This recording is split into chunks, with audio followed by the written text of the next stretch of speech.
സബ്സ്ക്രൈബേഴ്സിനോട് hi പറഞ്ഞ എല്ലാവരും. കൈപിടിച്ച് പ്രോമിസ് നമ്മുടെ പ്രണയത്തിന്റെ പ്രതീകമായിട്ട് ഞാൻ സ്വപ്നം വിചാരിച്ചില്ല.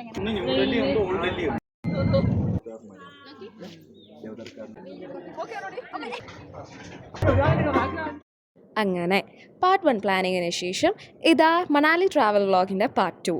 Hello everyone, this is Shiya and you are watching she sees. അങ്ങനെ ഹരിച്ചും ഗുണിച്ചും ഓരോരുത്തർ ഓരോ ഡ്യൂട്ടികൾ ഏറ്റെടുത്ത് ഞങ്ങൾ ഞങ്ങളുടെ ബാഗ് പാക്ക് ചെയ്ത് പ്രാർത്ഥിച്ചിറങ്ങി. 22 ഫെബ്രുവരി വൈകിട്ടായിരുന്നു ഞങ്ങൾ ഇറങ്ങിയത്.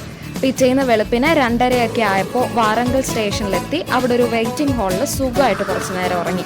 ഫ്രഷായിട്ട് ബ്രേക്ക്ഫാസ്റ്റൊക്കെ കഴിച്ച് ഡൽഹിയിലേക്കുള്ള ട്രെയിൻ കയറി. എല്ലാവരും കൂടി സ്പീക്കറിൽ പാട്ടും വെച്ച് യുനോ കളിയായിരുന്നു കൂടുതൽ സമയം. വീണ്ടും ഒന്ന് ഇറങ്ങി എണീറ്റ് രാത്രിയിലുള്ള ഡിന്നറും കഴിച്ച് വീണ്ടും കിടന്നു. 24 ഫെബ്രുവരി രാവിലെ 3:30 ആയപ്പോഴേക്കും ഞങ്ങൾ ആഗ്ര സ്റ്റേഷനിലെത്തി. നമ്മുടെ ഫസ്റ്റ് ഡെസ്റ്റിനേഷനായ താജ്മഹൽ കാണാനുള്ള തയ്യാറെടുപ്പിലായിരുന്നു ഞങ്ങളെല്ലാവരും. ഞങ്ങൾ പുലർച്ചെ 5 മണിക്ക് തന്നെ സ്പോട്ടിലെത്തി ക്യൂ നിന്നു തുടങ്ങി. താജ്മഹലിൻ്റെ വെസ്റ്റ് ഗേറ്റിലൂടെയായിരുന്നു ഞങ്ങൾ കയറിയിരുന്നത്. ദ സ്റ്റോറി ബിഹൈൻഡ് താജ്മഹൽ നമുക്കൊന്ന് കേട്ടാലോ?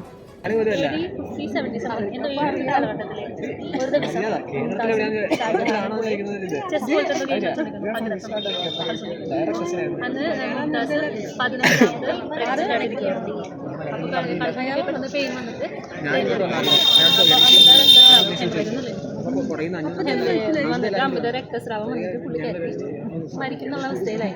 പ്രിവെന്റ് ചെയ്യാൻ പറ്റില്ല ബ്ലഡ് ലോസ്.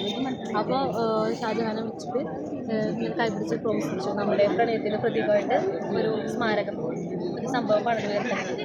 അതിൻ്റെ വാക്ക് പാലിച്ചാണ്. ചെക്കിംഗ് എല്ലാം കഴിഞ്ഞ് അങ്ങനെ നമ്മുടെ ലോകാത്ഭുതങ്ങളിലൊന്ന് കാണാൻ റെഡിയായി. ഇതാണ് താജ്മഹലിൻ്റെ എൻട്രൻസ്. ഇതിലൂടെ കയറുമ്പോൾ ഒരു പ്രത്യേകത ഉണ്ട് കേട്ടോ. നടക്കുമ്പോൾ കുറച്ച് നേരത്തേക്ക് ഫുൾ വൈറ്റ് ആയിരിക്കും കാണുക. പക്ഷെ പയ്യെ പയ്യെ അടുത്തെത്തും തോറും താജ്മഹൽ ഇങ്ങനെ കാണാൻ തുടങ്ങും. ഞാൻ സ്വപ്നം വിചാരിച്ചില്ല ഇങ്ങനെ കാണാൻ പറ്റും. അതെ, കണ്ടതിൽ വെച്ചിട്ട് ഇഷ്ടമായി. പിന്നെ ഒരു സാറ്റിസ്ഫാക്ഷൻ ഉണ്ട്. സ്വന്തമായിട്ട് ആദ്യമായിട്ട് പഠിച്ച് ജോലി ചെയ്ത് ആ ഉണ്ടാക്കിയ പൈസ കൊണ്ടാണ് കാണുന്നത്. ഇതായിരുന്നു താജ്മഹൽ കണ്ടതിന് ശേഷം ഞങ്ങളുടെ ഓരോരുത്തരുടെയും മനസ്സിലുള്ള വാക്കുകൾ.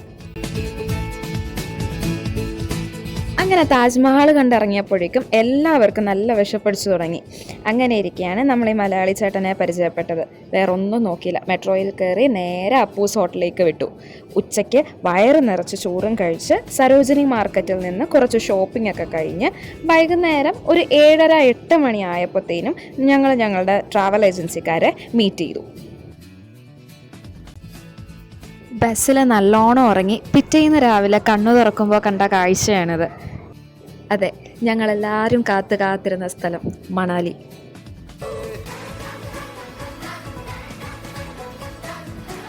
പിന്നെ ഞങ്ങൾ സ്റ്റേ ചെയ്യുന്ന ഹോട്ടലിലെത്തി. അന്നത്തെ ദിവസത്തെ ഫുൾ പ്ലാൻസും നമ്മുടെ ട്രാവൽ റൂട്ട്സിൽ ധനേഷ് ഏട്ടൻ എക്സ്പ്ലെയിൻ ചെയ്തു തന്നു. പിന്നെ ഒന്നും നോക്കിയില്ല, കുളിച്ച് ഫ്രഷായി ഫുഡൊക്കെ കഴിച്ച് നേരെ വിട്ടു മണാലിയിലെ ഒരു ഉഗ്രൻ സ്പോട്ടിലേക്ക്, ഹഡിംബ ടെമ്പിൾ. ഈ സ്ഥലത്തിനും ഉണ്ട് ഒരു സ്റ്റോറി. മഹാഭാരതവുമായി ബന്ധപ്പെട്ട ഒരു കഥയാണ്. ഭീമൻ പണ്ട് വനവാസത്തിന് പോയ സ്ഥലമായിരുന്നു ഇത്. അതേസമയം ഇവിടെ ഒരു രാക്ഷസനുണ്ടായിരുന്നു, അതാണ് ഹിഡുംബൻ. ഹിഡുംബൻ്റെ സഹോദരിയായിരുന്നു ഹിഡുംബി. ആദ്യ കാഴ്ചയിൽ തന്നെ ഭീമനും ഹിഡുംബിയും സ്നേഹത്തിലാവുകയും പിന്നീട് ഒരു യുദ്ധത്തിലൂടെ ഹിഡുംബനെ ഭീമൻ വധിച്ച് ഹിഡുംബിയെ സ്വന്തമാക്കുകയാണ് ചെയ്തത് എന്നാണ് ഐതിഹ്യം. മണാലി വന്നിട്ട് മണാലി ഡ്രസ്സ് ട്രൈ ചെയ്തിരുന്നാലോ? അങ്ങനെ മണാലി ഡ്രസ്സും ട്രൈ ചെയ്ത് കുറേ ഫോട്ടോസ് എടുത്തു കഴിഞ്ഞിട്ടായിരുന്നു ഞങ്ങൾ അവിടെ നിന്ന് ഇറങ്ങിയത്.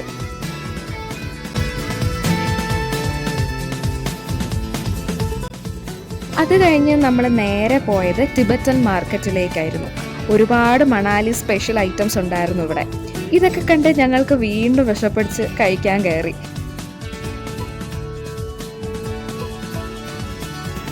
തൊട്ടടുത്ത് തന്നെയായിരുന്നു വൻവിഹാർ പാർക്കും. പിന്നെ ബുദ്ധിസ്റ്റ് മൊണാസ്ട്രിയിലേക്കായി ഞങ്ങളുടെ യാത്ര.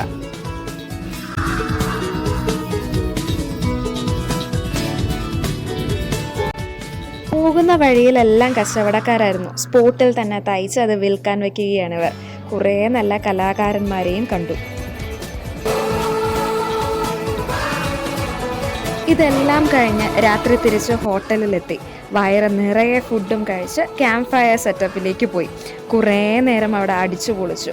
മണാലിയിലെ ഡേ 1 നന്നായി ചിലവാക്കി. സോ പാർട്ട് 2 ഇതാ ഇവിടെ നിർത്തുന്നു. ഇനിയും വരും മണാലിയിലെ നല്ല നല്ല കാഴ്ചകളുമായി.